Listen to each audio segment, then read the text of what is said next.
Bonjour chers parents, ça devient un gimmick. Aujourd'hui, 27 septembre, vous avez beaucoup eu congé, pas nous, et c'est la fête de la Fédération Wallonie-Bruxelles. Bonne fête, Fédération Wallonie-Bruxelles. Message de 2 jours après la montée et la descente. Les messages seront lus par Évrard, Léna, Fanny, Alec, Constant, Marie, Olivia et Louis. D'abord, le jeudi 26, levé à 7h30, pour certains plus tôt, car les ados de l'étage devaient se lever à 6h45. Le rendez-vous était pris pour au quart à 9h15. Mais la guide Béa est arrivée pendant le petit déjeuner en disant que c'était à 8h45. Oui, branle-bas de combat. Remonter en chambre, prendre nos sacs à dos et vite préparer tout. Les adultes, Laurent, Laurence, Jean-Michel, Joël et Sarah avaient préparé une caisse de matériel, mais ils n'ont pas pu la terminer. Que de choses oubliées pour eux. Olivia vient de se rendre compte que l'on devait créer le texte ensemble. Oh, je croyais qu'il fallait seulement lire. Moi, eh oui, on travaille même ici. Rendez-vous dehors avec sac à dos rempli de bonnets, gants, kawaii, poncho, boîte à tartines, gourde, slip, culotte, t-shirt de rechange, chaussettes et brosse à dents. La brosse à dents faisait partie des objets oubliés par Jean-Michel et Laurent. Ils ont donc utilisé le doigt à dents. Devant l'hôtel, une petite bruine. Jean-Michel demande d'enfiler les kawaii. Et là, plus de 10 personnes. Oh, je l'ai laissé dans la chambre. Grrr. À quoi servent donc les consignes données chaque matin? Arrivé en quart au lac de Vernamiège vers 10h30. Altitude 1723 mètres. On souffle un peu, puis on remet les mousquetons du mercredi. Bonne humeur, Lou et Anaïs. Entraide, Pauline et Mathis. Effort, Marie et Eva. Curiosité, Alec. Puis on démarre la montée dans la forêt, pour arriver vers 14h à 20 minutes du refuge et manger. Là, le vent nous oblige à remettre une couche et nos ponchos. C'est là que certains n'ont pas de poncho et un autre pour ne pas le citer. Pierre nous a bien fait rire en sortant un poncho style plaid pour avoir bien chaud. Problème de communication. Certains là-bas ont compris l'importance d'une bonne écoute des consignes. Si on partait de là, une demi-heure après, on arrivait au refuge à 14h50. Trop tôt pour Laurent et Jean-Michel, qui ont proposé au groupe d'aller sur le col du Cou, puis de monter au sommet du Mont Noble. Et ils ont aussi suggéré fortement à certains garçons de 5e, qui débordent d'énergie, de les accompagner, pour qu'ils soient un peu plus calmes le soir. Donc, on sépare le groupe. Avec nous, citons seulement les volontaires. 2 élèves de 6e, Elsa et Guillaume, et un 5e, Pierre, Virginie et Alec, plus quelques garçons désignés comme volontaires. On est parti sur le col du Cou, à 2535 mètres, dans un gros vent frais. Là, on s'est couché à l'abri pour profiter un peu de la montagne et apprendre que le silence existait. Puis Alec a fait l'expérience avec Sacha d'aller faire pipi au sommet en admirant la montagne. La prochaine fois, ils réfléchiront aussi à la force du vent.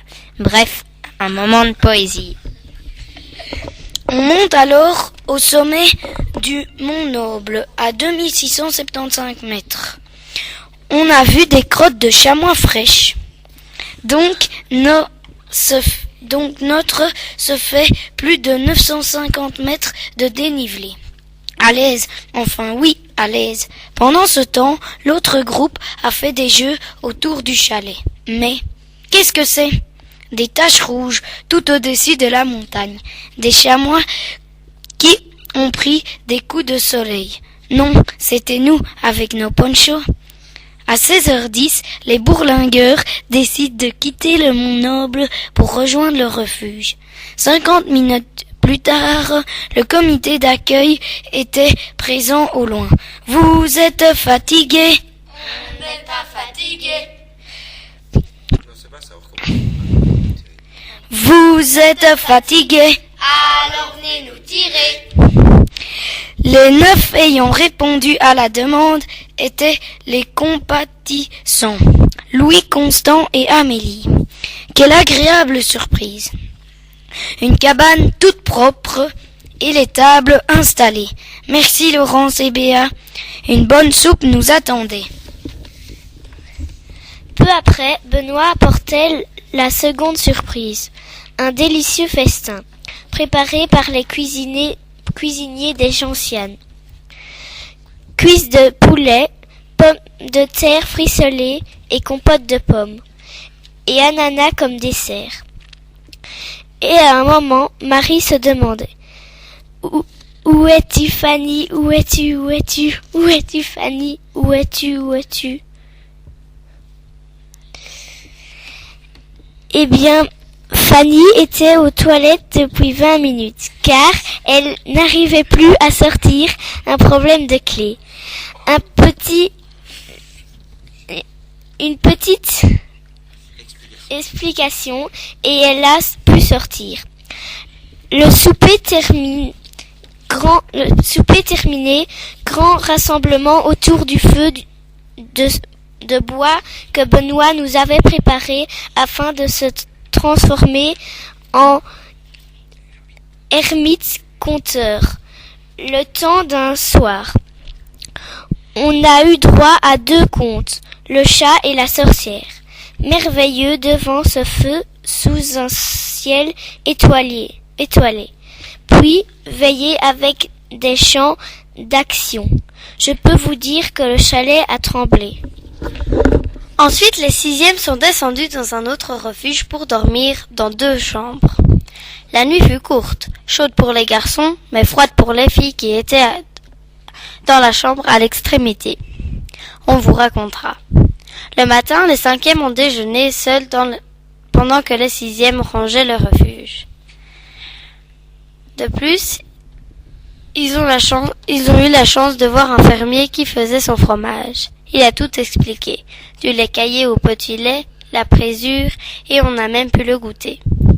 Puis on est monté au refuge déjeuner. Après le nettoyage des sandocars qui nous attendaient au lac de Vernamiège, une petite descente de 500 mètres en 2 heures. Cool, on a même pu caresser des vaches. On a aussi parlé des fourmis et de l'acide formique. Joël a mis sa main pour nous faire sentir cela. Retour à l'hôtel, mousqueton du jour. Effort, Virginie, bien mérité. Et Guillaume Queuse. Bonne humeur, Gabriel Pirenne. Et Louis, curiosité, Pierre, qui pose tout le temps des questions. Et entraide, Lisa Scholz et Joël, qui a beaucoup de patience, car certaines restent tout le temps près d'elle. On a fait nos expressions écrites dehors sous le soleil. Ah, au menu, on va vous faire saliver une vraie raclette. On s'est fait éclater la peau du ventre. Puis on a fait un bricolage avec les stagiaires. Super ces 2 journées, bis à vous. Même si on n'a pas le temps de penser à vous. Et on s'amuse bien et on ne voit pas le temps passer. À demain. Voilà, chers parents, donc un long résumé des 2 jours. Nous vous souhaitons une bonne nuit ou un bon week-end si vous écoutez ça demain matin. Nous sommes heureux de voir que certains ont reçu la carte postale envoyée par quand nous étions au barrage. En tout cas, c'est les échos que j'ai reçus. On vous envoie un petit message demain soir parce que demain nous allons encore faire une belle ascension. Bonne nuit ou bonne journée à tous.